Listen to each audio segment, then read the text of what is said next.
भागवत गीता भारतीय दर्शन का एक अत्यंत महत्वपूर्ण ग्रंथ है जिसमें जीवन, धर्म, कर्म और आत्मा के गहरे रहस्यों को समझाया गया है। इसमें अर्जुना और कृष्णा के बीच संवाद के माध्यम से यह बताया गया है कि मनुष्य को अपने कर्तव्यों का पालन कैसे करना चाहिए और जीवन में धर्म का मार्ग क्या होता है। धर्म का अर्थ केवल पूजा, पाठ या धार्मिक अनुष्ठान नहीं है, बल्कि यह जीवन के प्रत्येक क्षेत्र में सही आचरण और कर्तव्य निभाने से जुड़ा है। गीता के अनुसार हर व्यक्ति का एक स्वधर्म होता है, यानी उसका अपना कर्तव्य जो उसकी स्थिति, योग्यता और समाज में भूमिका के अनुसार निर्धारित होता है। जैसे एक शिक्षक का धर्म है शिक्षा देना, एक सैनिक का धर्म है देश की रक्षा करना और एक विद्यार्थी का धर्म है अध्ययन करना। यदि व्यक्ति अपने स्वधर्म का ईमानदारी से पालन करता है तो वही सच्चा धर्म पालन माना जाता है। कर्म के संदर्भ में गीता का सबसे प्रसिद्ध सिद्धांत निष्काम कर्म है। इसका अर्थ है कि व्यक्ति को अपने कर्तव्यों का पालन बिना फल की चिंता किए करना चाहिए। श्री कृष्ण अर्जुन से कहते हैं कि कर्म करना मनुष्य का अधिकार है, लेकिन उसके फल पर उसका अधिकार नहीं है। जब व्यक्ति अपने कर्म के परिणाम से आसक्त हो जाता है तो वह चिंता, भय और तनाव में घिर जाता है। लेकिन जब वह बिना किसी स्वार्थ के अपना कार्य करता है तो उसका मन शांत और स्थिर रहता है। धर्म और कर्म के पालन के लिए मन की शुद्धता और स्थिरता बहुत आवश्यक है। गीता में बताया गया है कि मनुष्य को अपने मन और इंद्रियों पर नियंत्रण रखना चाहिए। जब मन भटकता है तो व्यक्ति सही और गलत में अंतर नहीं कर पाता। इसीलिए ध्यान, आत्मचिंतन और संयम के माध्यम से मन को नियंत्रित करना जरूरी है। इससे व्यक्ति अपने कर्तव्यों को अधिक स्पष्टता और समर्पण के साथ निभा सकता है। गीता यह भी सिखाती है कि जीवन में संतुलन बनाए रखना आवश्यक है। अत्यधिक आसक्ति या अत्यधिक विरक्ति दोनों ही व्यक्ति को उसके कर्तव्यों से दूर कर सकते हैं। इसलिए मध्यम मार्ग अपनाना चाहिए, जिसमें व्यक्ति अपने कार्यों को करते हुए भी आंतरिक शांति बनाए रखे। यह संतुलन ही सच्चे धर्म और कर्म का आधार है।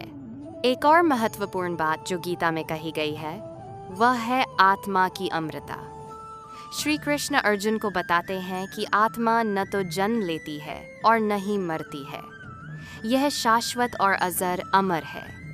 इस ज्ञान से व्यक्ति मृत्यु के भय से मुक्त हो जाता है और अपने कर्तव्यों का पालन निर्भय होकर कर सकता है।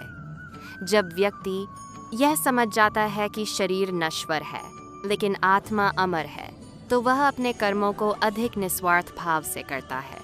गीता में भक्ति का भी विशेष महत्व है। व्यक्ति को अपने कर्मों को ईश्वर को समर्पित करते हुए करना चाहिए। जब व्यक्ति यह मान लेता है कि वह केवल एक माध्यम है और सब कुछ ईश्वर की इच्छा से हो रहा है, तो उसके भीतर अहंकार समाप्त हो जाता है। अहंकार का त्याग ही सच्चे धर्म पालन की दिशा में एक बड़ा कदम है। इसके साथ ही गीता में ज्ञान योग, कर्म योग और भक्ति योग तीनों मार्गों का वर्णन किया गया है। ज्ञान योग के माध्यम से व्यक्ति सत्य और असत्य का भेद समझता है।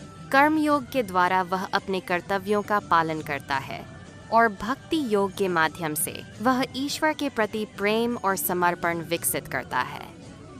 इन तीनों का संतुलन ही व्यक्ति को एक संपूर्ण जीवन की ओर ले जाता है। धर्म और कर्म के पालन के लिए धैर्य और दृढ़ता भी आवश्यक है। जीवन में कई बार परिस्थितियां कठिन हो जाती हैं, लेकिन ऐसे समय में भी व्यक्ति को अपने कर्तव्यों से पीछे नहीं हटना चाहिए। गीता सिखाती है कि कठिनाइयों को एक अवसर के रूप में देखना चाहिए, जो हमें और मजबूत बनाती हैं। जब व्यक्ति अपने सिद्धांतों पर अडिग रहता है, तो वही सच्चा धर्म पालन होता है। गीता यह भी बताती है कि दूसरों के प्रति करुणा, दया और सहानुभूति रखना भी धर्म का एक महत्वपूर्ण हिस्सा है। केवल अपने कर्तव्यों का पालन करना ही पर्याप्त नहीं है, बल्कि दूसरों के हित के बारे में भी सोचना चाहिए। समाज में एकता और शांति तभी बनी रह सकती है जब लोग एक दूसरे के प्रति सम्मान और सहयोग का भाव रखें। अंततः गीता का संदेश यह है कि मनुष्य को अपने जीवन को एक साधना के रूप में देखना चाहिए। हर कर्म, हर विचार और हर भावना को शुद्ध और सकारात्मक बनाना ही धर्म और कर्म का सही पालन है। जब व्यक्ति इस दृष्टिकोण को अपनाता है तो उसका जीवन संतुलित, शांत और उद्देश्यपूर्ण बन जाता है। राइटिंग। अगर वीडियो अच्छी लगे तो भक्ति प्रेम चैनल को लाइक